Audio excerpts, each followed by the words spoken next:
All right, Panther fans, I have no surprises. We're 6-0. Everybody expected that. Welcome to the Stu is Right show. That's what we're going to rename this one. And Stu has brought a special guest with him. Stu, go ahead, buddy. Take it away. Well, back by popular demand, I only give you guys the best, and this guy's the best. Randy Moller, the best color analyst in the league, without a doubt. And I don't have to blow smoke up his butt. He just knows. Randy, obviously, I'm biased. Thanks for having me on again. Great to talk to you and talk Panther hockey. And I'm glad we're talking with 6-0 Panthers rather than 0-4-2 or 0-5-1 and that. But let me just start off by saying, hey, I appreciate you guys having me on.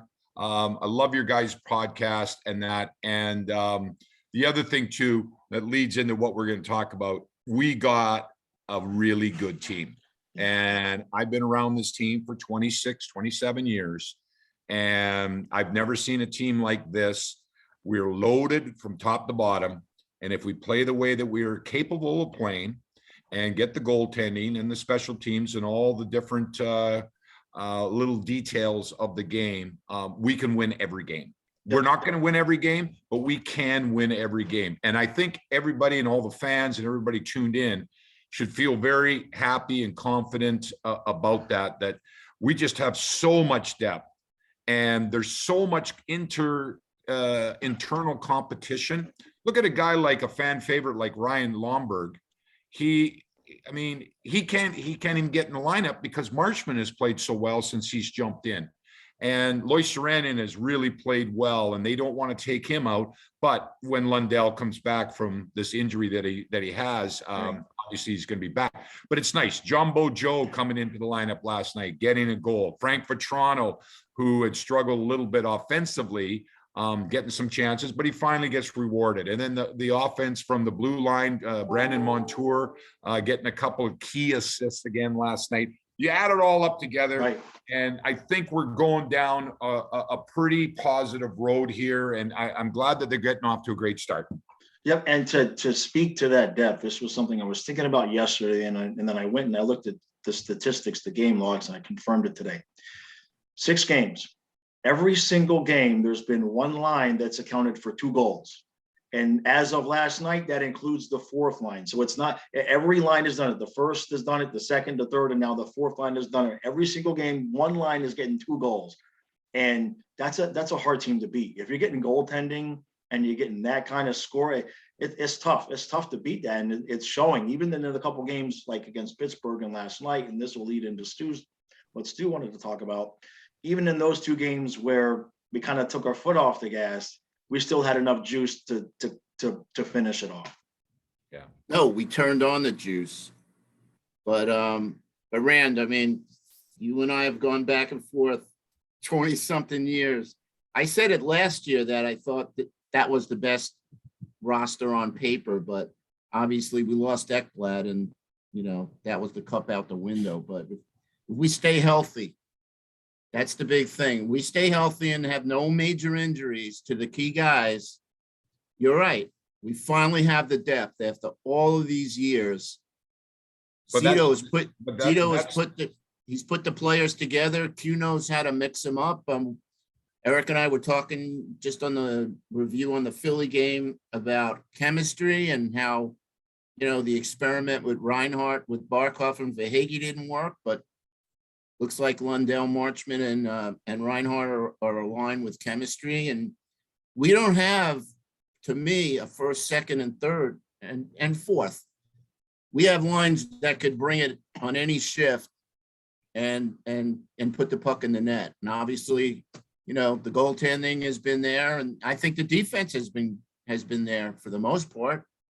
Aside from an occasional, giveaway like last night with the breakaway and the one in Philly, but it's been a lot of fun. It's been a lot of fun. And we love you and Goldie on the broadcast, which leads me to my question, which has to do with not playing a full 60 minutes, or it seemed last night to me that I was texting Eric. It's almost like the Panthers were toying with Arizona because they're so bad, but we could have had at least 6 goals in the first period. Mhm. Okay, so we're up 4-1 with 10 minutes left. Okay, guys are thinking, all right, we can go for a casual skate. Game's over. They score those 2 quick goals. Now, Knight couldn't stop O'Brien. That was a top shelf snipe, which, you know, I tell everybody ad infinitum, that's how you score on these goalies. You find that little 6-inch window at the top corner, and if you put it there and it's a decent fast shot, it's going in. You know, that third goal just was unacceptable. So here's my question. When you see something like that, where we were in the lead, cruising along, we gave up 2 quick goals, now it's a 4-3 game, you go to commercial. Do you and Goldie like talk about that? And, you know, give us some insight on what goes on in the booth when you're seeing that stuff. Yeah. There's a lot of times whether it's positive or maybe negative, and not so much negative right now, but yeah, we do talk about it and what we have to do and that. I think, you know, going back to, you know, we were up 4-1 and I mean, let's be honest, the Arizona Coyotes are rebuilding, and they don't have the roster like a lot of teams and that. And believe me, I feel for them, because it wasn't too long ago I was sitting in that chair as well, and it's not fun. But I said it at the start of the third period, and after they got up, I believe it was early in the third period, that the key would just be puck management. Just manage the puck. You have enough talent, keep control of the puck. And if you have the puck, the other team can't score. And but these are humans, and we all make mistakes. Lord knows I make more than most people, and that there is human nature to have a little bit of a letdown, maybe get away from your game plan. That if you got the puck in the neutral zone, you don't really have a good option with it, just to chip it in behind the defense, play it safe, and that maybe try in a risky pass or try and walk around somebody, get the puck knocked off your stick, and then all of a sudden it's back the other way, and it's a fire drill. And that I think on the there's always positives and negatives, and it's a game of mistakes. And I do believe, let's go back to the first game. I think that the Panthers, when they got down by 2 goals to Pittsburgh, and it was like a morgue in the arena, I think that really awoken the Panthers, and like, wow, oh man, even though we're dominating and should dominate this game without Crosby and Malkin, and I think they got a bit of a scare. And they were fortunate enough to come back, tie it up, Ekblad with a couple of goals, Verhaeghe in overtime to win the game. I think after that game, that maybe been the best thing to happen, because then everybody was talking about, oh man, okay, we have to play a full 60 minutes. And I believe last night, with allowing Coyotes to get back in that game, and they scored those 2 quick goals or whatever, I think that's a learning curve as well. I think, hey, and I'm sure they talked about that, you know what, guys, yeah, we have to play our game. And anybody, it doesn't matter if it's Arizona or it's the Boston Bruins or whoever, if you're not playing your game, that it could come and bite you in the butt a little bit in that. So there's always things to learn about. Hey, this team, even though you know, there's a lot of experience on the team, there's still relatively a lot of young guys on this team that are starting to enter. So it's still a learning curve in that. But guys, there's going to be adversity. There's going to be some ups and downs. We're going to take some penalties, and all of a sudden there's going to be a couple power play goals against us, and find ourselves 2-0 in the first period. And oh my goodness, woe is me. But that's a long-winded answer. Most of the time, those 2 on the commercial breaks, we're either talking to the producer or director, because we have a lot of sponsored elements that we got in. We have a lot of stories that we've created to help enhance the broadcast. And right now they're all positives and everything, all the offense that we're scoring in that.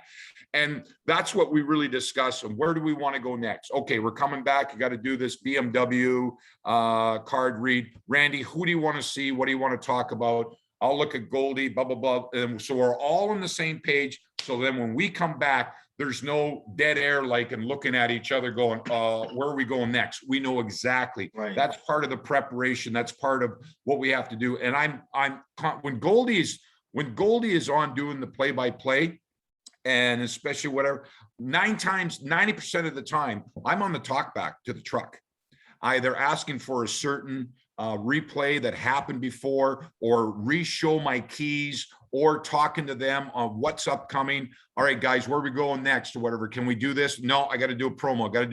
Whatever. Okay, so as long as there's not a big scoring chance, I lay out.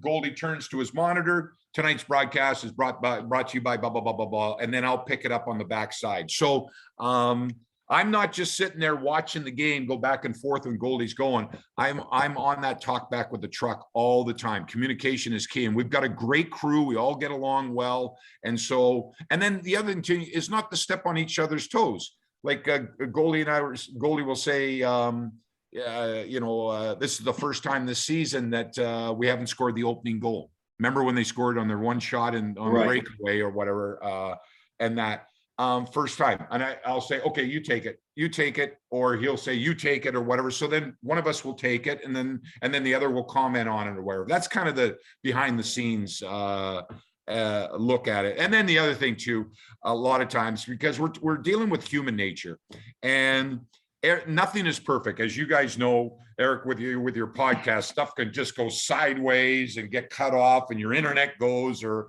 something happens. We're constantly dealing with audio issues, with video issues, the tape machine sticking, the graphics that are on the bottom or whatever that show that Jumbo Joe's 42 years old and blah blah blah. Sometimes all of a sudden on the talk back in my ear, guys, just an FYI, code red, the graphics machine is down for a bit. We're fixing it right now. So then we know. So then I don't call for, hey, show the graphic on Thornton, 42 years old, the second oldest player in the NHL right now. These guys know that. It's constant communication. Very cool. That's great. You guys just got a behind the scenes insight. Yeah, that's exactly what I was going to say. Obviously I'm biased, but I watch a lot of hockey, and I watch, the NHL Network, the other games, and, listening to the commentators and the play-by-play guys. And I know you guys a long time, but you complement each other really well.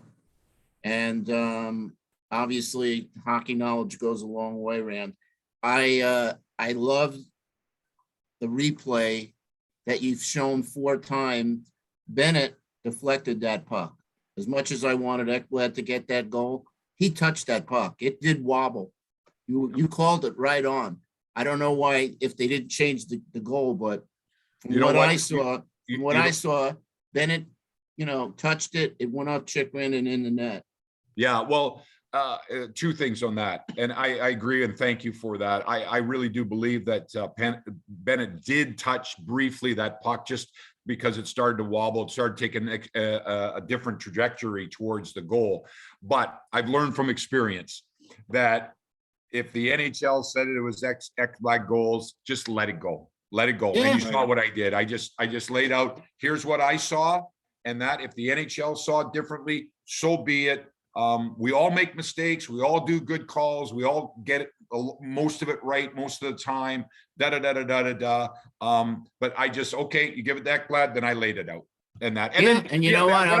What I try and do on TV, and with a lot of and now it's a perfect example of that replay. Show the replay from different angles.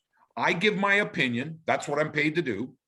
And then you decide, the fans, you're all smart, hockey, and that, then you decide. It's same thing with a penalty. Yeah, that's a little greasy. You decide, was that a call? And that. But the one thing we're trying to do, and this is one thing that I really have stressed for myself this year, is to be as honest as I can. And you know what? If it is a penalty against the Panthers that looks a little greasy or whatever, or if it is, and that, you know what, guys? You may not like it, Stu.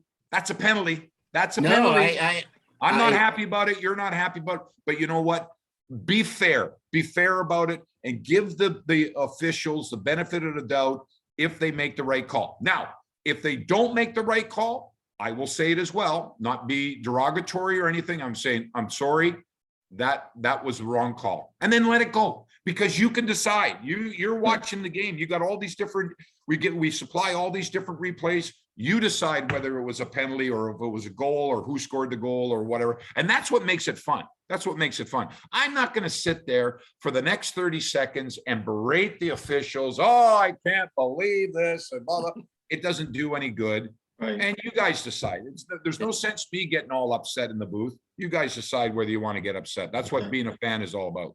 Yep. Yep. I always appreciate, objective broadcasters, not homers that, that don't call the Panthers out when they're not doing right, or they take a stupid penalty. I mean, those 2 penalties on Vetrano that first game were, stupid penalties. Now, you're not going to call them stupid penalties, but you say, yeah, that was a penalty. The thing that gets me with the officiating, it's just so inconsistent that it was a blatant, obvious trip on Marchment. I think it might have been in the 3rd period that they let the officials. I don't know why, because a penalty is a penalty is a penalty and should be called. There shouldn't be makeup penalties because the Panthers got 3 before, and let's just say Arizona didn't get any. I think that the refs are guilty of that. I think there's been times this where I've seen embellishment.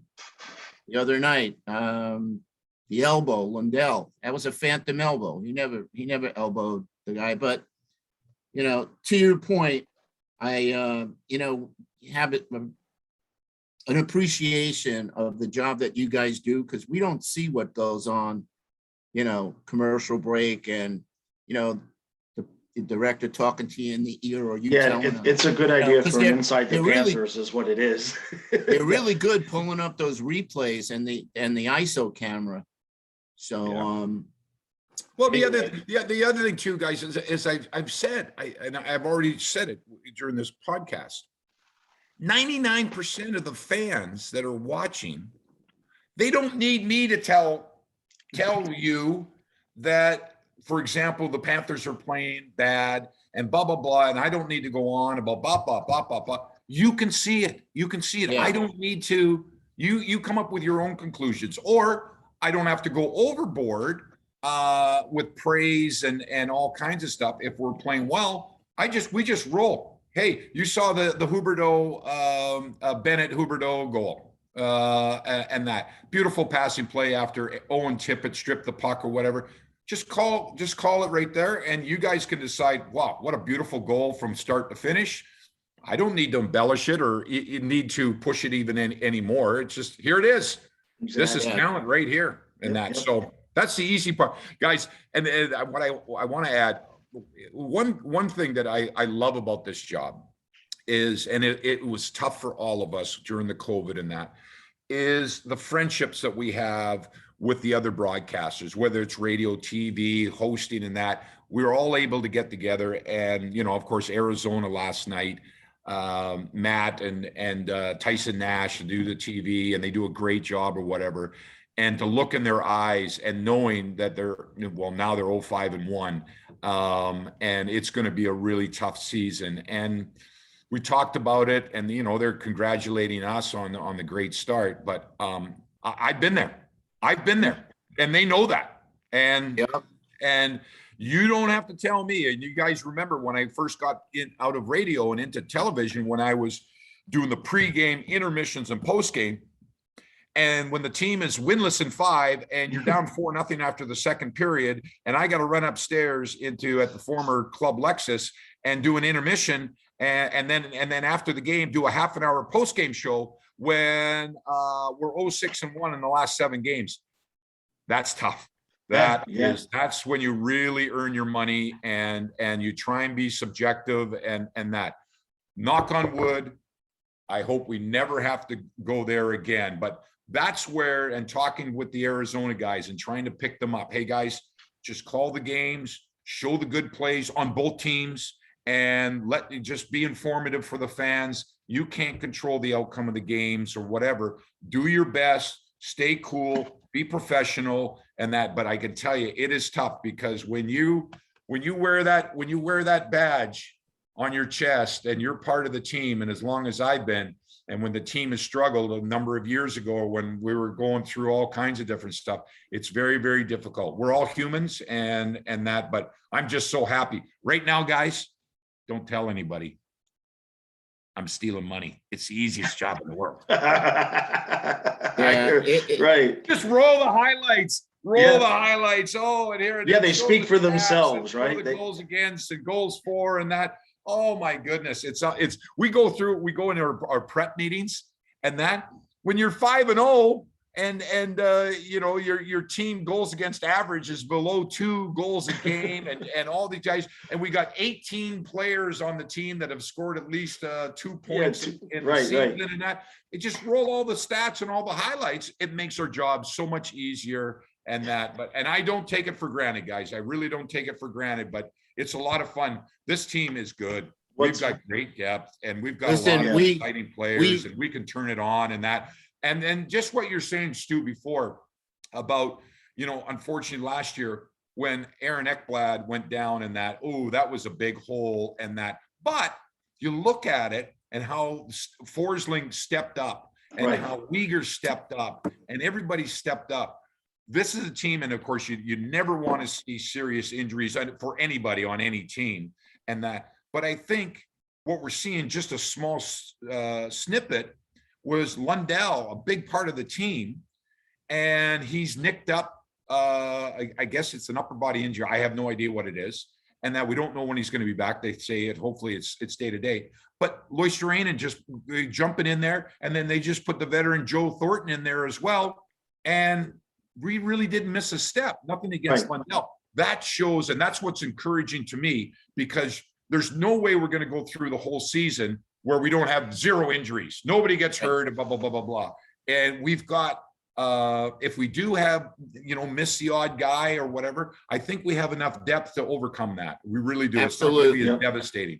Absolutely. Eric and I have been, you know, always part of the videos that we do, whether it be a review, you know, a preview, what not, but we're always talking about the fact that we've never had this amount of depth. And, you know, I said it and I'll say it again. I match our top 3 lines against any other 3 lines in the league. You know, everybody thought the problem was going to be goaltending.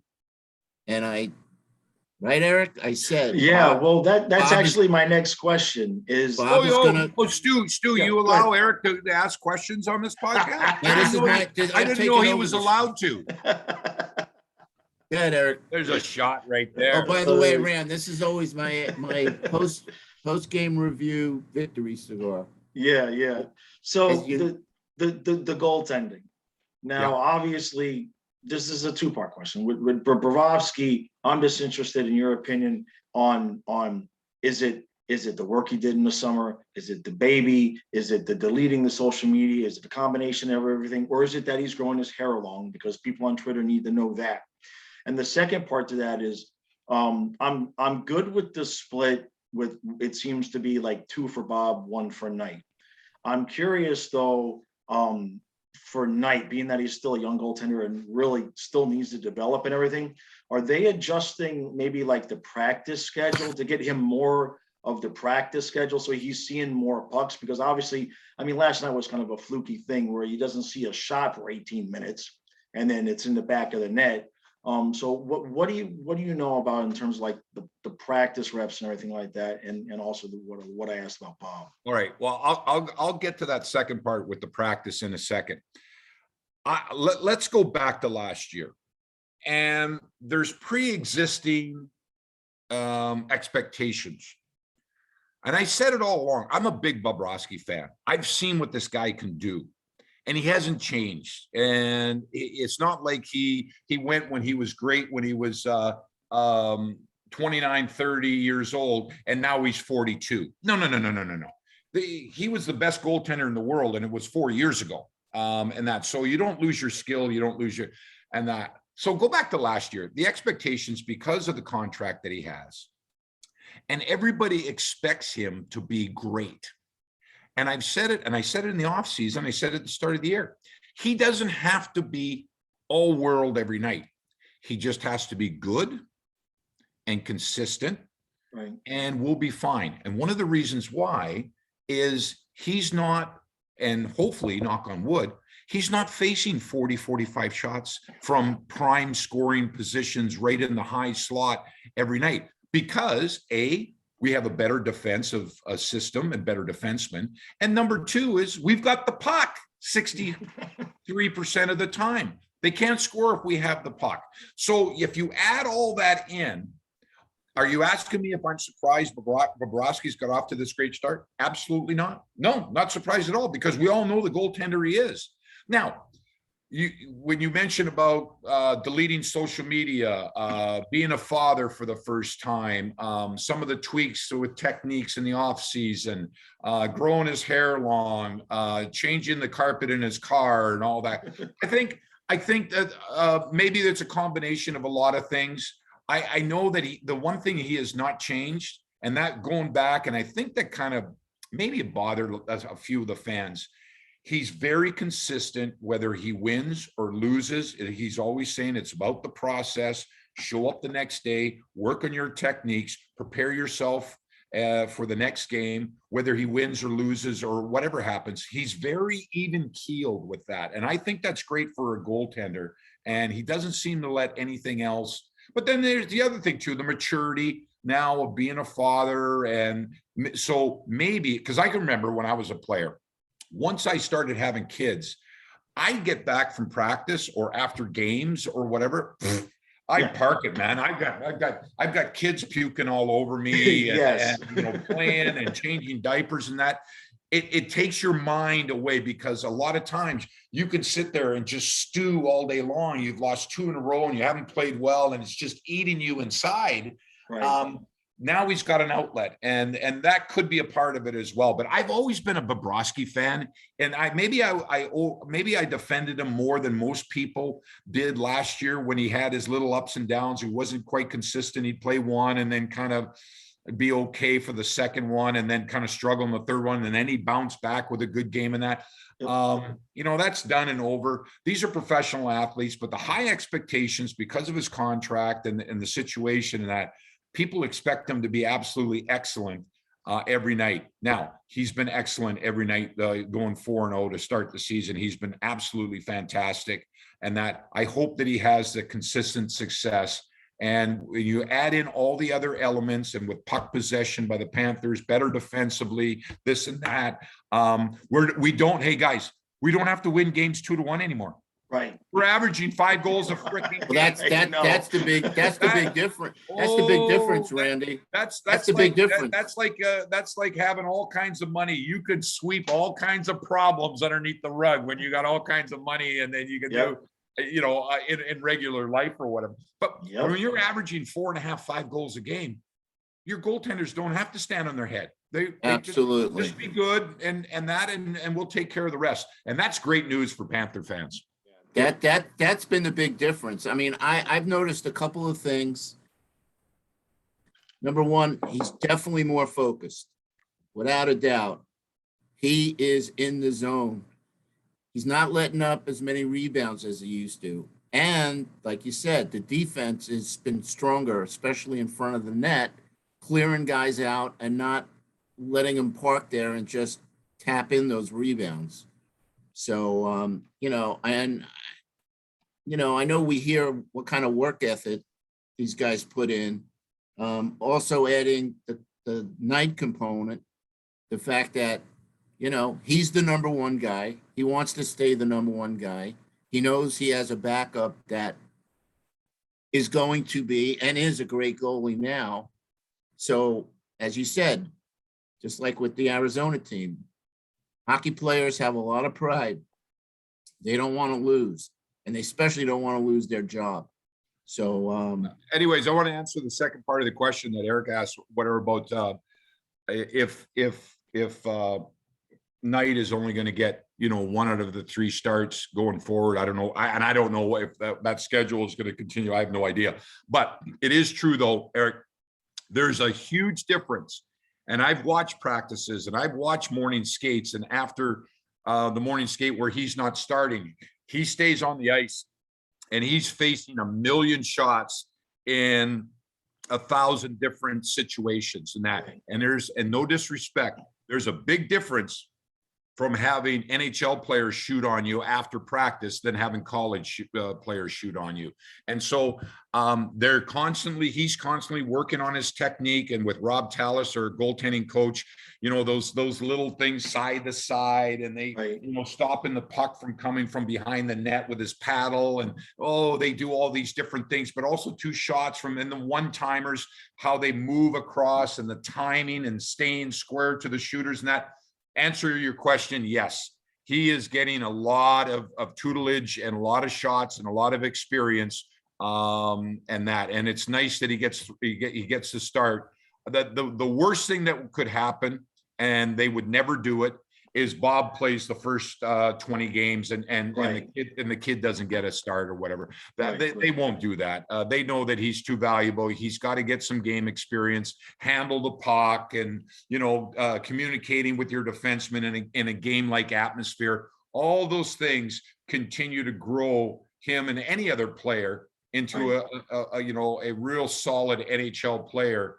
And sooner or later, but it takes experience. You can practice all you want and do all, but you got to get in those game situations where there's traffic in front and you're getting bumped and you're off balance and you're having to fight to try and track that puck down.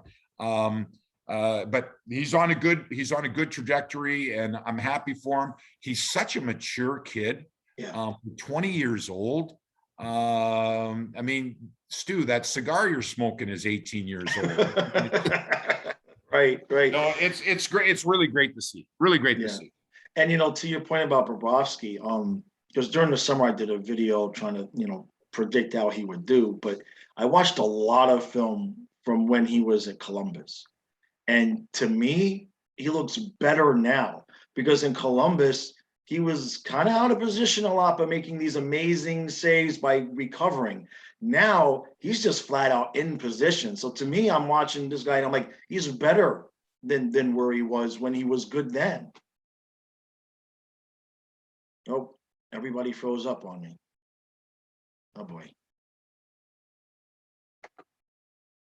Everybody froze up on me. That's not good. Well, I'm here with Stu and Randy, and the whole thing froze up on me. Okay. Well, I'm going to keep you guys entertained while we're waiting. There we go. Everybody's back. Okay. Yeah, no, what I was saying though, Eric, is not only the goaltending has been phenomenal, and especially Bobrovsky. I think the team defense is really been good this year. We're not allowing go back to last year. I mean, giving up the 2, 3. Oh, there's a 4th chance. Oh, there's a 5th chance. We're not doing that. And I want to give credit to the team and the defensemen and the whole team, all 5 players on the ice in front of the goaltenders.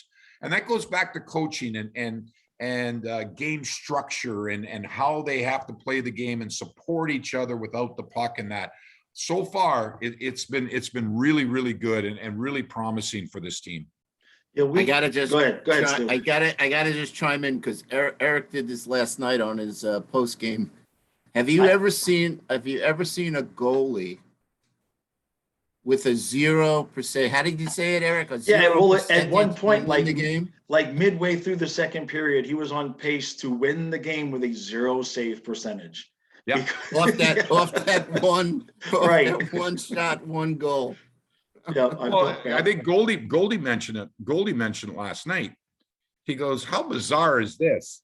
Where the Panthers are down 1-0, they're out shooting Arizona 11-1, and they've won every faceoff."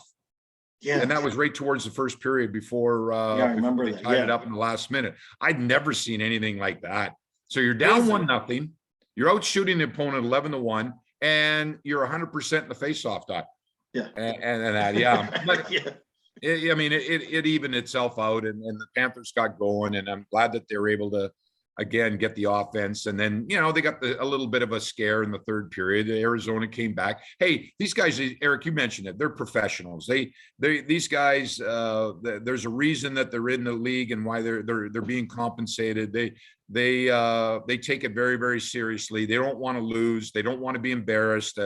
and they're going to give the effort. And I give Arizona a lot of credit in the third period. They could have just rolled over and just said, "Oh, here we Yeah. go, get in the hell with it." Yeah. Lose 6-7-1, and they didn't. And hopefully that's a stepping stone. You don't like to see teams, franchises struggle like that. I hope that they're able to turn things around a little bit and be competitive, and that they've got a loyal fan base there, and they got a good franchise and that, but they're going through some growing pains right now, and hopefully they can come out of it on the positive side.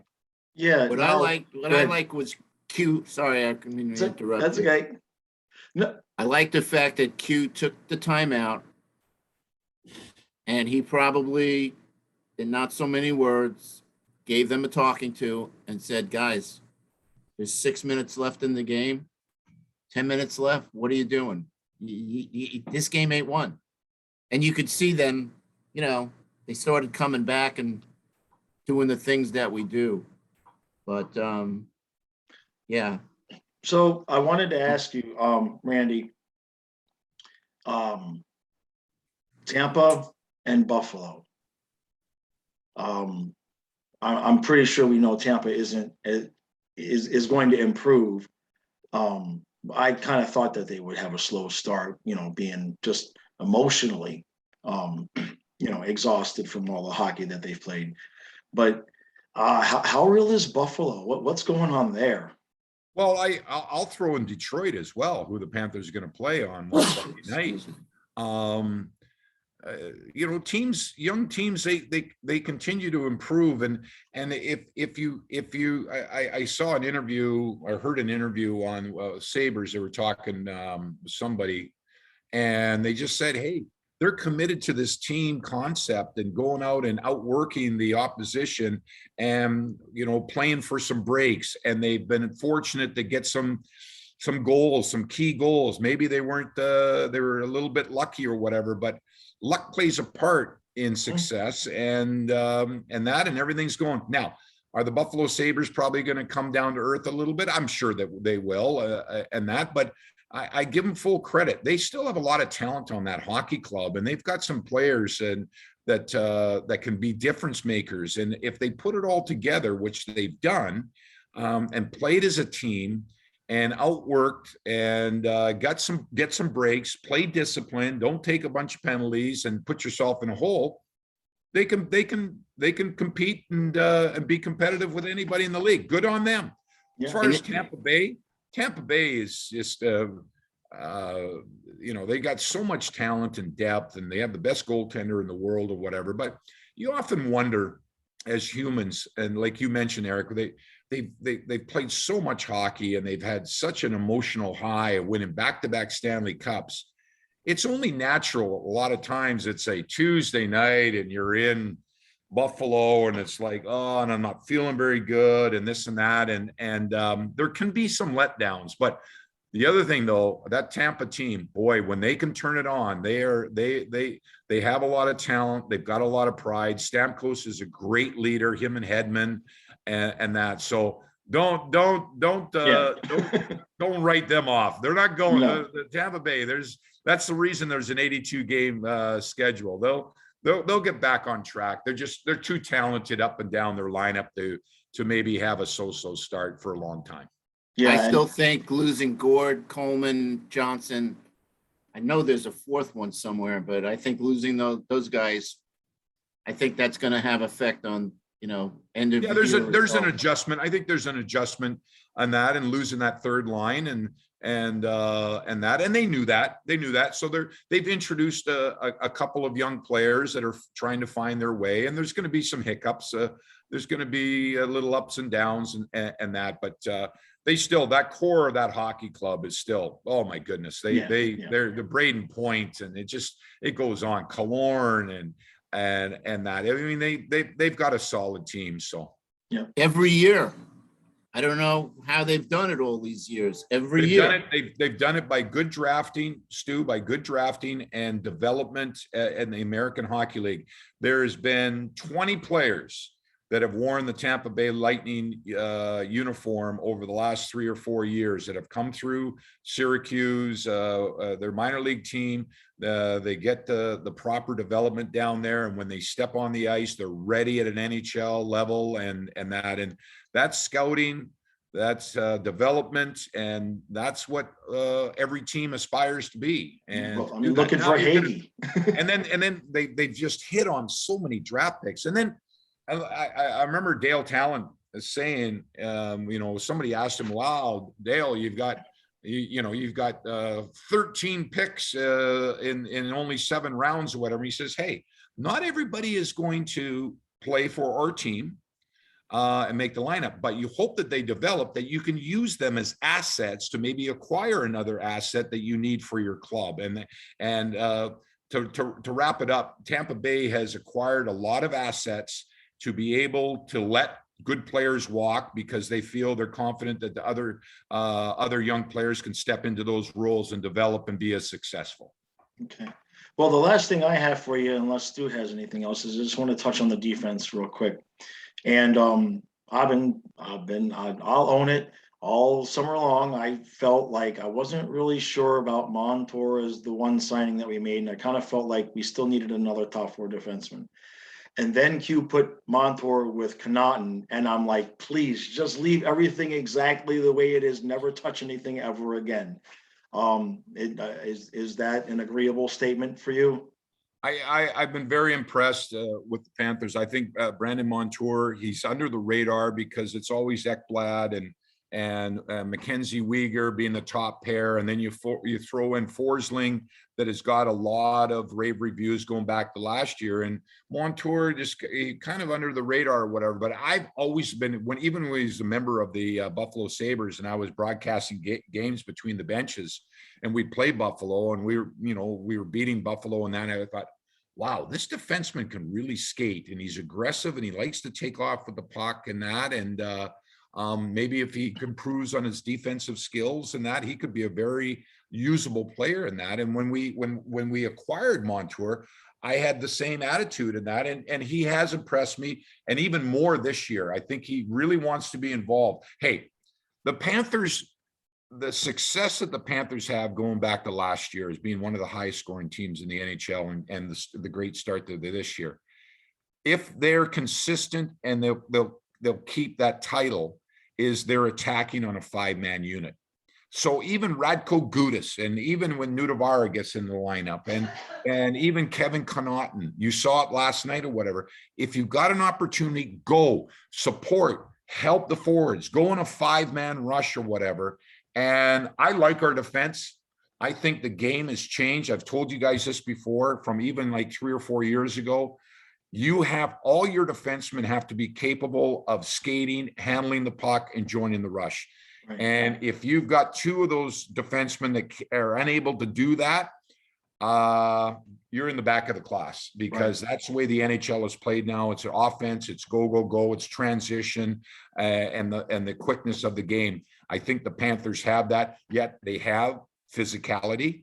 And Gudas and Mackenzie Weegar likes to hit. Connaughton can play a physical game. I think the Panthers really have a nice complement of defensemen that can compete with any defense 6-man rotation in the league. And they have they've got good depth as well. I mean, Nudavara he's not even in the lineup yet. Right. And they got Chase Prisky, who's from Pembroke Pines. This kid's been practicing with the team. He can skate with the puck, good position. He's not the biggest player, but you don't have to be anymore. And as long as your positioning is good and you're good at the transition or whatever, the Panthers have really good defense depth. And I don't know if I could have said that a couple of years ago. Absolutely not. There was a lot of nights where I was looking at the score sheet or the lineup and going, who's in the lineup? But those days are gone. And believe me, that they didn't help the goalies out too much in years past. We have this new kid that we traded for. I don't know what's going to be with him, but my comment with Connaughton, who I'm really big on, who I felt should have played more last year. I don't think Nudavara is getting in the lineup as long as he continues to play solid. Yeah, That's One more thing. that's the thing about the new player the Panthers acquired from the Vancouver Canucks, and that high draft pick or whatever. I don't like really talking or maybe pumping his wheels or whatever. I think the Panthers as a franchise are very patient. Make sure that he knows the system, he's in shape, and everything's ready to go. I've said this now for going back to last year and what Bill Zito has done. Not only has he acquired quality players that can make a difference on a hockey club, but more importantly is when acquiring these players, Verhaeghe, Duclair, Bennett, Forsling, Montour, it goes on and on and on. The key is to decide when they're ready and then put them in and put them in a position so they can succeed. You guys have all seen it, and we've seen it with the Panthers in the past, and we don't want to dwell on that, or other teams, where you acquire a player and you put him in the lineup and you put him on the fourth line and he plays 4 minutes. Right. It doesn't do the player any good or whatever. And I think that's where the Panthers deserve the most credit, is they've acquired good players, but put them in a position to succeed. Put Verhaeghe with Barkov last year at the beginning of the year. Bang, took off. Right. You know, make the changes, make the changes, or whatever. Elevate Forsling into a top 4 defenseman. Let him go with that puck. Then he succeeds. That's what I like to see. And that's why I think the Panthers have one of the top franchises and one of the top teams in the NHL, because they have that philosophy, put those players in a position where they have the opportunity. Now, does it work out 100% of the time? No, but it's up to the player. Here, we're giving you an opportunity. We like you. We're going to embrace you in our organization. Here it is. Now it's up to you to go out there and perform at your capabilities and be an integral part of what we're trying to do and the success of the team. It's not up to us. It's up to you. We're going to give you an opportunity. And knock on wood, I think, 9 out of 10 of those examples, guys, correct me if I'm wrong, have worked out. Yeah, He's made it all the right moves. Yep. Owen Tippett to the second line. Yep. Eric's the biggest Tippett fan, and he said, give the kid top 6 minutes. He might not be scoring like we want him to, but I mean, just an example of last night, lifting the guy's stick, taking the puck, and sending Bennett and Huberdeau on that 2-on-1. That's a good example. Great example of Tippett. Yeah, sticking to the defense, because this is my guy, who I think is probably the unheralded best defenseman we have. Gustav Forsling, give me your comments on how his play's been. Is he not the steadiest, smoothest? Yeah, he's never out of position. What do you think? Yeah. And the proof is in the pudding, as the old cliche is. He wouldn't be receiving over 20 minutes a night in ice time if he wasn't playing well or contributing, and that's a sign of a good player, and that was probably the steal of the year around the NHL, getting Forsling off of waivers. And I understand with Carolina, they're loaded, and at the time there's just no way that he was going to get in the top 6 as far as they were going in the pecking order and that. And we were fortunate to get him.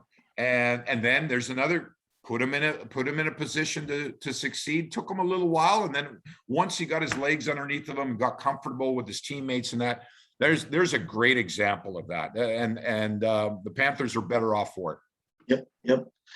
All right, guys, this was awesome. Randy, I know we could go on another hour. I know. Love when you come on, Rand. Yeah, man, we really appreciate it. Absolutely. It's a lot of fun picking your brain, getting your insights.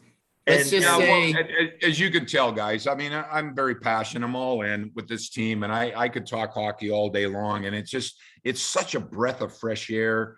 And we were all hoping, and we were all anticipating, we were all forecasting in training camp and preseason. We're all looking at this team and going, you know what?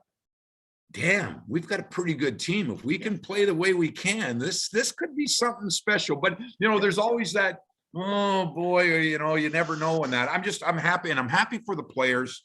I'm happy for the coaches, for the ownership, the management, Matt Caldwell, everybody down the line. But most importantly, I'm happy for the fans. And I'm Absolutely. on social Amen. media and I hear it, and everybody is so grateful and happy right now. They deserve it the most. And guys, it's great to be on with you. Yep. Let's do this again. Yep, we And will do it hopefully again. next time we do it, we're 14-1. Oh, man, that'd be There beautiful. you go. All right, All right, Panther guys. fans. Thanks, Rand. Scott. Talk to you later. Talk All to you right, be later. good. Bye.